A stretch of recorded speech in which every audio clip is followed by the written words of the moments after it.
안녕하세요. 머니가이즈 김민성입니다. 저희가 원래는 자영업 팩토리라는 채널명으로 활동을 했었는데요. 조금 더 다양하고 넓은 주제의 이야기를 들려드리기 위해 채널명을 머니가이즈로 변경하였습니다. 앞으로도 많은 관심 부탁드립니다. 4조 달러, 한국 원화로 환산하면 5,500조 정도 되는 어마어마한 금액입니다. 그런데 엔비디아라는 회사가 세계 최초로 시가총액 4조 달러에 도달했습니다. 쉽게 설명드리면 한국의 1위 기업 삼성전자를 13개 살 수 있는 규모이고 세계 경제 규모 5위인 일본의 GDP와 맞먹습니다. 이걸 보고 야 대단하다 라고 끝내면 그냥 가십거리일 뿐이에요. 그런데 저는 이런 생각이 들더라고요. 도대체 이 회사를 이끈 젠슨왕은 어떤 방식으로 이 엄청난 성장을 만들어냈을까? 그리고 세계 최고의 기업을 만들어낸 노하우에서 우리 자영업자들도 배울 게 있지 않을까? 오늘은 그래서 그 이야기를 해볼 겁니다. 치킨집을 하든 카페를 하든 빵집을 하든 상관없어요. 젠슨왕이 엔비디아를 세계 1위로 만든 방식은 우리 모두에게 시사하는 바가 있습니다. 본격적으로 영상 시작 전 구독, 좋아요, 알림 설정 부탁드립니다. 자영업자가 젠슨왕에게서 배워야 할 첫 번째 교훈은 죽지 않고 버텨라입니다. 엔비디아는 처음부터 승승장구한 회사가 아니었어요. 2000년대 초반 그래픽카드 시장에서 한때 경쟁사에 밀리며 위기를 맞았고 AI 시장은 그때까지만 해도 먼 미래의 우주정복과 같은 일로만 여기던 돈만 까먹는 사업이었습니다.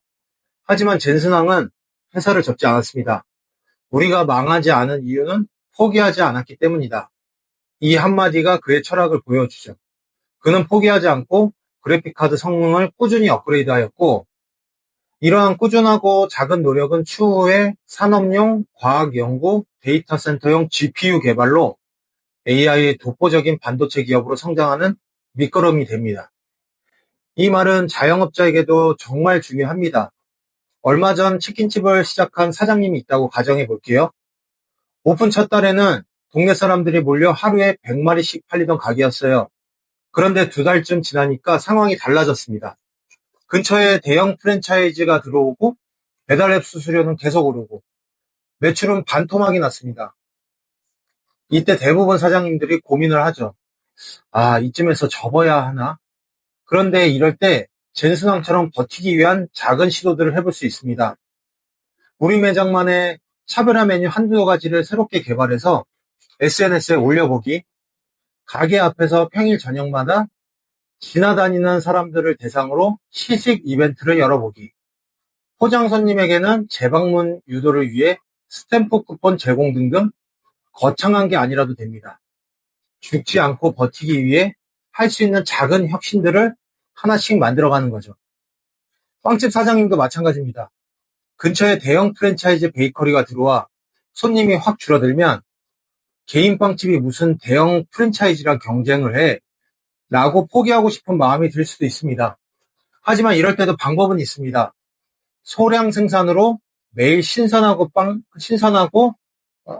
좋은 빵만 판매하는 전략, 비건, 글루텐 프리 등의 한정판 메뉴를 만들어 고객의 방문 이유를 만들어주기, 인스타그램에 빵 나오는 시간을 공지해서 빵 나오자마자 픽업할 경우 마들렌 증정, 이런 것들은 큰 비용이 드는 것도 아니고 당장 효과가 나는 것도 아니지만 포기하지 않고 살아남기 위한 작고 꾸준한 실험들입니다.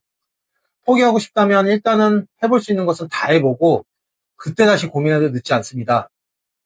할 수 있는 작은 실천부터 한번 해보는 건 어떨까요? 자영업자가 젠슨왕에게서 배워야 할 두 번째 교훈은 작은 시장에 목숨 걸지 말아야입니다.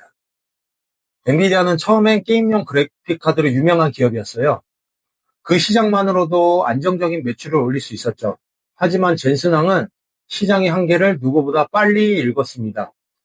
게임 시장은 포화 상태였고 새로운 성장 동력을 찾지 않으면 언젠간 무너질 수 있다는 걸 감지했죠. 그래서 그는 아직 불확실했던 AI 시장으로 과감하게 방향을 틉니다. AI가 밥 먹여줘 라는 조롱을 받으면서도 그는 게임 시장에 목숨을 걸지 않았습니다. 결과적으로 그 선택이 오늘날의 엔비디아를 만들었죠. 햄버거 가게를 운영하는 사장님이 있습니다. 하루 매출을 채우기 위해 점심 배달에 올인을 합니다. 배달에 광고비를 쓰고 쿠폰도 뿌리고 수수료를 견디면서 겨우겨우 버티죠. 하지만 이럴 때 이렇게 질문을 한번 던져볼 수가 있습니다. 왜 점심 매출에만 매달리지? 새로운 시장을 만들어 볼 수 없을까? 예를 들어 야근하는 직장인을 위한 저녁 한정 야식 버거 세트 기획, 대학생들을 겨냥한 SNS 인증샷 이벤트, 주말 가족 고객을 위한 프리미엄 브런치 메뉴, 이런 것들을 시도해보면 어떨까요? 어떤 카페 사장님도 매출을 늘리기 위해 매일매일 아메리카노 500원 할인만 반복을 하고 있습니다. 하지만 이건 작은 시장에서 서로 갉아먹는 경쟁일 뿐이죠. 이럴 때 방향을 한번 바꿔볼 수 있습니다.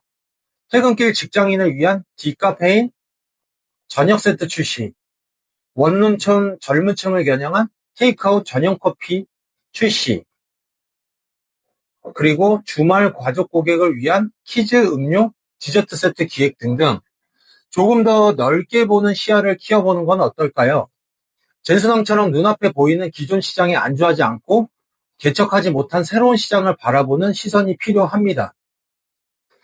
자영업자가 젠슨왕에게서 배워야 할 마지막 세 번째 교훈은 사장이라고 뒤로 숨지 말고 직접적으로 브랜드와 제품을 알려라입니다. 엔비디아가 다른 기술 회사들과 달랐던 이유 중 하나는 바로 젠슨왕의 적극적인 대외 커뮤니케이션이었습니다.